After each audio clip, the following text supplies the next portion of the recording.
tutorial mga idol para sa ganitong effects. Let's go!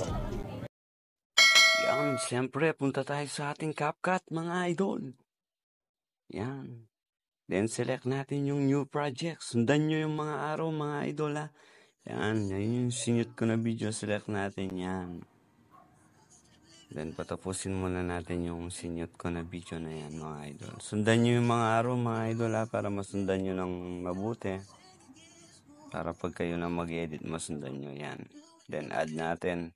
Yan, mag-edit na tayo dyan. Hintayin natin yung bago siya mag-dash mga idol.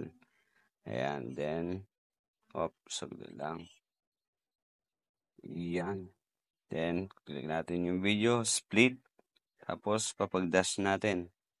Yan. Diyan. Tapos, select ulit natin yung video na yan, mga idol. Yan yung magiging palatandaan natin sa pag-split natin mamaya.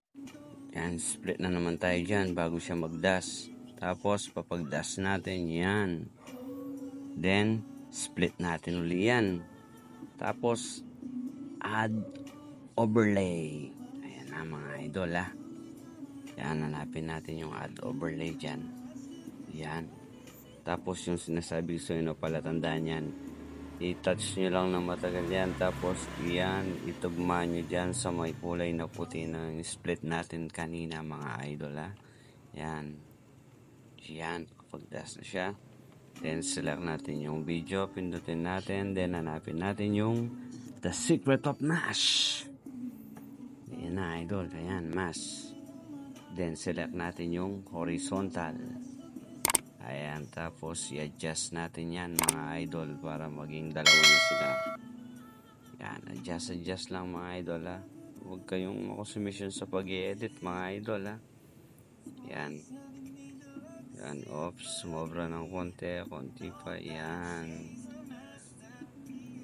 Yan. Mana yan.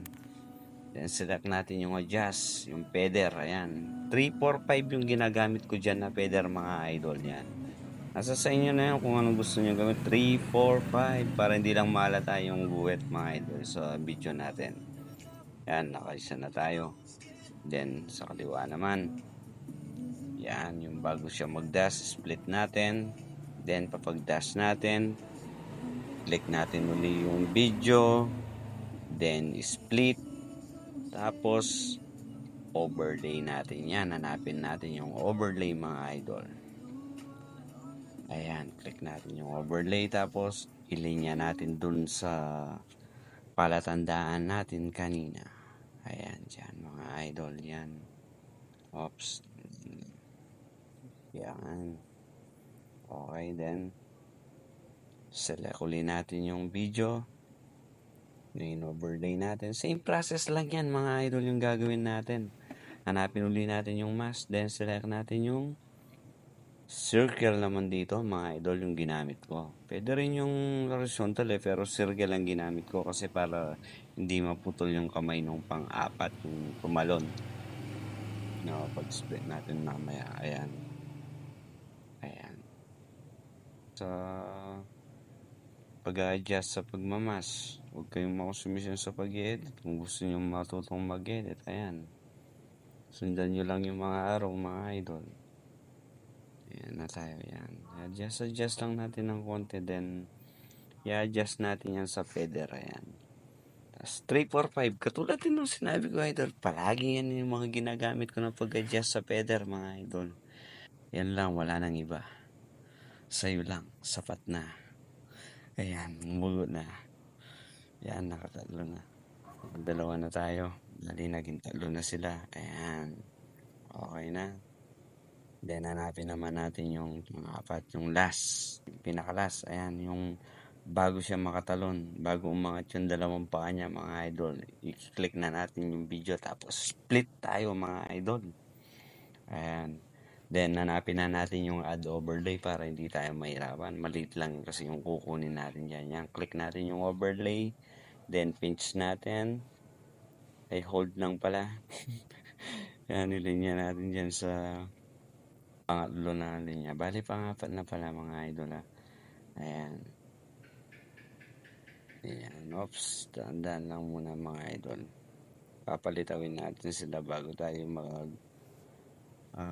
mamas. Yan, sa bagay, pwede na rin din kahit hindi pa sila lumitaw yan. Select natin yung mas mga idol yan. This time mga idol, di na horizontal, di na circle ang gagamitin natin. Ito yung isa ng rectangle mga idol para maging apat sila. Kasi magkakatamaan na yan pag gumamit tayo ng iba na mas eh. Yan, yung rectangle mga idol ha. Huwag nyo kalilimutan yung pang last. Yan, tapos adjust lang. Tapos yung feather. Yan. 3, 4, 5 lang mga idol. Kahit ano dyan, kahit iba-iba po yung gamitin nyo mga idol. Ayan, malapit na tayong matapos sa part na yan mga idol. Yan, ina-adjust ko na yung feather. Yan, then play natin mga idol. Ayun. Yan. Yan mga idol, sakto na. Then maglilinis na tayo mga idol. Alisin natin yan. Select, delete, select, delete, select, delete. Yan, ganun lang gagawin natin. Pati yan, select, delete. Yung logo ng watermark mga idol. Yan. Tsempoin natin yan. Lilinisin natin ng konti yan mga idol. Malapit na tayong matapos. Konting tease na lang. Tapusin nyo yung video mga idol para gusto nyo mag-edit na kagaya ng ginagawa ko. Makapag-edit din kayo. Ayan. In-adjust ko lang para medyo lumit ng konti. Ayan. Pwede nyo rin naman i-split tapos delete pero ako ganun yung ginagawa ko. Ayan. Adjust ko lang ng konti. Ayan. Yan tapos i-ano na natin yan, export na natin yan. Pero hindi pa tayo tapos mga idol, may gagawin pa tayo na isa yung slow-mo. I-slow-mo natin siya para magandang panoorin ng mga manonood natin mga idol. Ayan, mabilis siya, di ba? Konting seconds, hindi pwede yan. Mga second lang mga idol yan. Hanapin natin yung bago sila magdadas lahat.